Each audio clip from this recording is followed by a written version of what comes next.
Hello and welcome sa bagong tutorial mula sa RoboForex. Today, matututo tayo kung paano mag-place ng buy stop at sell stop orders gamit ang RStockTrader mobile app. Step 1. Pagkatapos mag-login sa iyong RStockTrader account, itap ang symbol sa Home tab. Sa taas, gamitin ang search bar para hanapin ang trading instrument na gusto mong i-trade. Piliin ang instrument tapos pumunta sa Stop section sa Order tab. Step 2. Para mag-place ng buy stop, piliin ang buy sa ilalim ng execution type. Mag-set ng presyo na mas mataas sa current ask price. Pwede ka ring maglagay ng stop loss, take profit, at expiration mode kung kailangan. Kapag okay na ang lahat ng parameters, itap ang place order at i-confirm. Active na ang buy stop order mo. Step 3.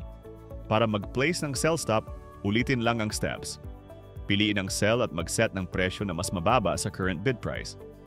Step 4. Para i-modify ang pending order, pumunta sa Portfolio tab, open ang Order section, at piliin ang order na gusto mong baguhin. Pwede mong i-adjust ang presyo, mag-add ng stop loss or take profit, o baguhin ang expiration time. I-tap ang Update Order para ma-save ang changes o Cancel Order para i-cancel ito. Congrats! Ngayon alam mo na kung paano mag-place ng buy stop at sell stop orders sa RStockTrader gamit ang mobile mo. Maraming salamat sa pagpili sa RoboForex.